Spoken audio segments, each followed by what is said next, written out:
रुखहरूको समूह मात्र नभएर प्रकृतिको काख हो।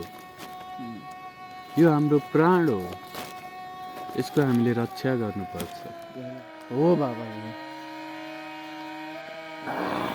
यो जङ्गल मेरो कलेजो भन्दा प्यारो छ बाबाजी। होइन, कता कता रुख काटेको आवाज आहा गरे। जाम, हामी जङ्गलको रक्षा गर्नुपर्छ। जाम बाबाजी, जाम, हामीले नगरे कसले गर्छ? हो, हामीले रक्षा गर्नुपर्छ बाबाजी। जाम जाम जाम बाबाजी। छोडेर कहाँ गइसकेर हिँड्नु? यता कता अन्त यता बाबाजीलाई माया गर्दैन?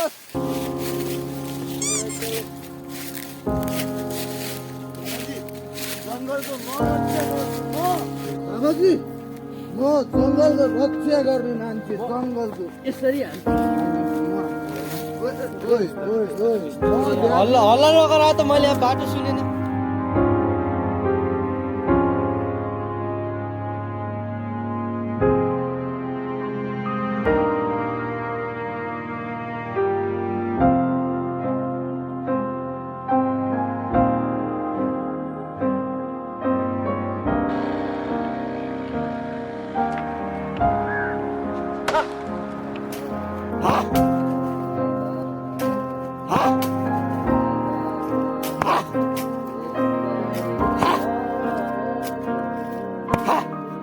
होइन ओ सोल्टी,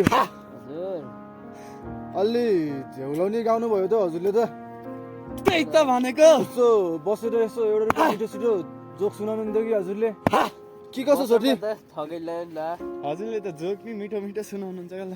ल बसौँ न त। बसौँ न बसौँ। ल ल बस्नु न सोल्टी, हजुर पनि बस्नु काम न। गर्ने बसौँ।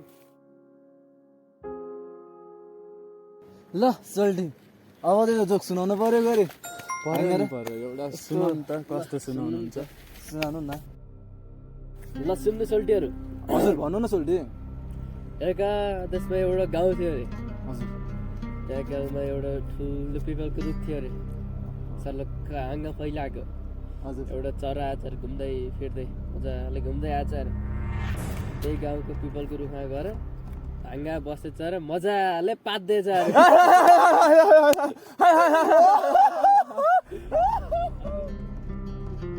होइन सोल्टी, त्यो चराले कहाँबाट पादो? त्यो चराले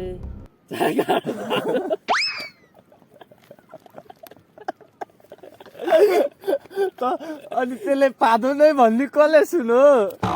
होइन र त्यस्तै प्रश्न मलाई पनि आएको थियो सोल्टी, हो तर मैले सोधिनँ। किन? किन भनेपछि त्यो दिन सोल्टी म झ्यापमा थिएँ सोल्टी, त्यही भएर सोधिनँ। त्यहाँ म सोध्ने भने त्यहाँ अझै अर्को प्रश्न आउँछ भनेर सोधिनँ मैले।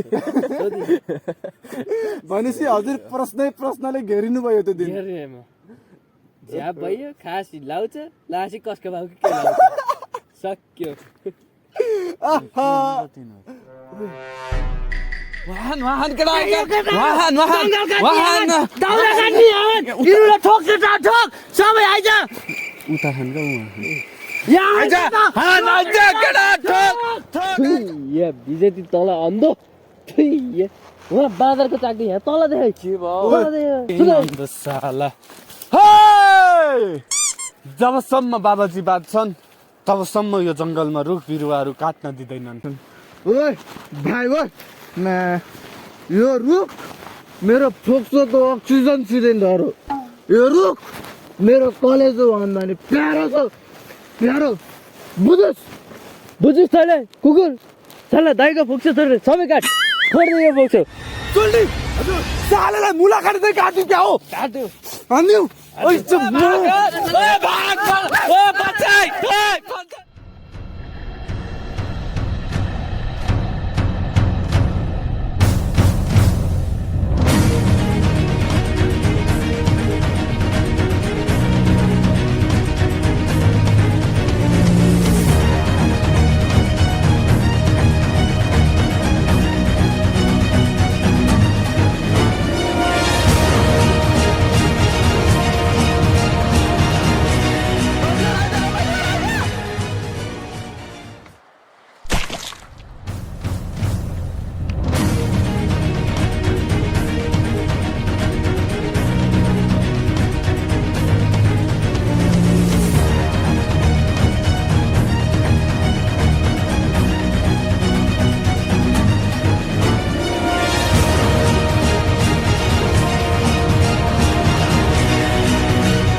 दाइ म होइन का तिरो टिप्छ दाइ दाइ म होइन का म होइन का दाइ दाइ म होइन का तिरो टिप्छ दाइ दाइ म होइन का साले हाम्रो तैले हाम्रो भसन गरेको भग भग गर्नु भग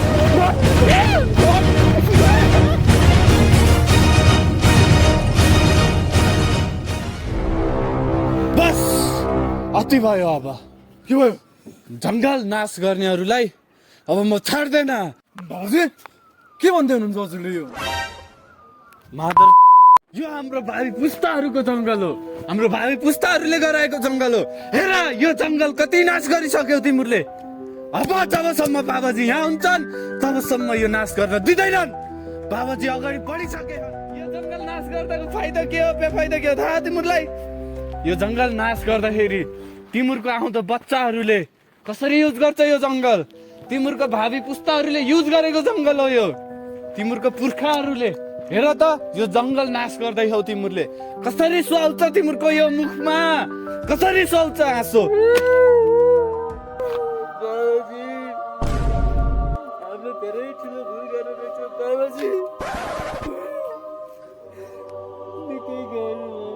साला बाबाजी साले बाबाजी यो जङ्गल हामीले त्यसै काटेको होइन बाबाजी यो जङ्गल जङ्गल होइन यो हाम्रो पुरानो खरबारी हो यो जङ्गलमा यो खरबारीमा भएका यो दाउराहरूलाई हामीले बजारमा गएर बिक्री गर्नेछौँ यस खरबारीमा धेरै अनावश्यक रुखहरू उत्पादन भएका कारण हामीले यस जङ्गलको दाउराहरूलाई बजारमा लगेर बिक्री गरी त्यसबाट आउने फाइदाहरू त्यसबाट आउने पैसाबाट यस जङ्गलमा हामीले यस खरबारीमा हामीले सिट्रस फ्रुटहरू लगाउनेछौँ यसबाट हुने हाम्रा पुस्ता पुस्ता पुस्ता भावी पुस्ताहरूलाई फाइदा हुनेछ यस खरबारीमा सिट्रस फ्रुटका कारण हाम्रा कैयौँ पुस्ताहरूले घाँसहरू दाउराहरू जङ्गलमा भएका आगालागीहरूबाट धेरै कुराहरू बच्न सक्नेछन् त्यही कारणले यस जङ्गलमा भएका दाउराहरूले जङ्गलका भएका बुटाहरूले यो बजारको सबै घामहरूले छेकी सबै बालबालिकाहरूलाई निमुनिया बनाएको छ बाबाजी के तपाईँलाई थाहा छ के कारणले हाम्रो बालबच्चाहरू निमुनियाका कारण सीमित भइसकेका छन् आउनुहोस् हेर्नुहोस् हाम्रो वाडाज्यूले के भन्नुहुन्छ सबैजनालाई नमस्कार खास भाइले भने जस्तै अहिले हामी जुन एरियामा गलकुट नगरपालिकाको हामी तल्लो बेसी एरियामा रुख कटानकारी रुख पनि हामीले रुख नभनेर अनावश्यक रुखहरू झाडी झ्याङहरू बनमाराहरूले सबै हाम्रो खेतीयोग्य जमिनहरूलाई छोडिराखेको छ माथिबाट अग्ला उत्तिस मल्लता जस्ता नराम्रा यो अनावश्यक रुखहरूले तल हाम्रो खेतीयोग्य जमिनलाई छोडेको कारणले गर्दाखेरि हामीले यो त्यसलाई हटाउनको लागि यो अभियान चालेको हो खेतीयोग्य जमिनलाई यो फेरि पुनः हामी प्रयोग गर्नको लागि यो चाहिँ हामीले यहाँ तिमीलाई एउटा कुरो के भयो भने हामी म विद्यालय पढ्दाखेरि यो स्कुलको भिड मात्र नभएर यो सबै जमिन यो सबै भिरहरूमा यहाँ राम्रो पर्खमा पशु चौपायाले खाने खर घाँस बाबियो राम्रो खाले उत्कृष्ट घाँस हुन्थ्यो भने हिउँदको समयमा हाम्रा यी पाखा पखेराहरूमा हरिया डाले घाँसहरू हुन्थे यहाँ यो अनावश्यक उत्कृष्टहरू मल्लातहरू यो रुखहरू हुन्थेनन् र यो बनमारामा पनि थिएन अहिले यो 81 बनमाराहरू आयो र यो झाडीहरूले गर्दाखेरि जङ्गली जनावर पनि यहीँ नजिकै आउने हाम्रो नजिकै रहेको यो यति सुन्दर हटिया बजार छ हाम्रो यो बस्तीहरू विकास भइरहेछ यहाँ जङ्गली जनावरको पनि खतरा भयो त्यसैले हामीले यसलाई बदलेका हौँ हामीले अहिले यो रुख काटेर यसलाई फेरि एउटा उजाड बनाउन खोजेका होइनौँ यस पछाडि यो अहिले हामीले झाडी सफा गर्ने कार्यक्रम हो यो झाडी सफा गर्ने कार्यक्रम पछाडि हाम्रो अब माघ महिनाको 15 गते पछाडि फेरि दोस्रो चरणमा हामी प्रवेश गर्छौँ बाबाजी हजुर प्लास्टिक फाट्यो गरे पैसा छ हजुरसँग भयो नि दिन्न तिमीले मलाई बाटा किन छोड्यौ आज बाबाजी ज्यानको मायामा लाउनु परेन पैसा छ किन भन्नु पहिला छैन छैन गरिब बाबाजी साला ओए तँसँग पैसा छ पैसा छैन साला घरै पुग्ने बनायो नि तिमीले त यार म घरै गएर आउनु पर्यो ओए तैँले सबैलाई सोधिस् मलाई किन सोधेनस् सबैलाई सोधिस् मलाई किन सोधेनस् अनि तँसँग पैसै हुन्न त अनि कहाँबाट सोध्ने त अनि तैँले मलाई हेपेको कहिले पैसा हुन्न अन्त सबैलाई सोध्ने मलाई नसोध्ने छ होला पैसा छ तँसँग दौसी खाने यसो छैन साला गरिब यो क्षेत्रमा यो अमिलो जन्ने बिरुवाहरू विशेष गरी कागती सुन्तला हामीले यो पालि रोप्छौँ भने हाम्रो भिरहरूमा फेरि हामीले हिउँदे घाँसहरू जस्तै राई खनियो विशेष गरी हामीले रोप्नेछौँ र कहीँ खोल्सा खोल्सीहरूमा हामीले यो बाँसको प्रजातिहरू पनि रोप्नेछौँ र केराहरू हामीले रोप्नेछौँ। क्रमशः हामीले यो कार्यक्रमहरू यही हिउँदबाट हामी सुरु गर्दै जानेछौँ। अहिले हामीले हटाएका छौँ, यस पछाडि हामीले फेरि समूहहरू निर्माण गरेर खाल्डा खन्नेछौँ, खाल्डामा मल र पर्स्यौला राख्नेछौँ, त्यसपछि फेरि त्यो समूह परिचालन गरेर हामीले त्यो असारमा बिरुवा रोप्नेछौँ। त्यसको 51% सरकारी अनुदान रहनेछ र बाँकी स्वयं जसको जग्गा धनी हो किसानको हुनेछ र प्रत्येक वर्ष पनि त्यसको गोडमेल गर्नको लागि पनि सरकारी अनुदान आउनेछ र थप स्थानीय गलकोट नगरपालिका यो हाम्रो वडा नम्बर 3लाई एउटा उत्पादनसँग जोड्ने, उत्पादनसँग जोडिएनौँ भने अब हामी खाली विदेशतिर गइरहेका छौँ, हाम्रा जमिनहरू बाँझा छन्।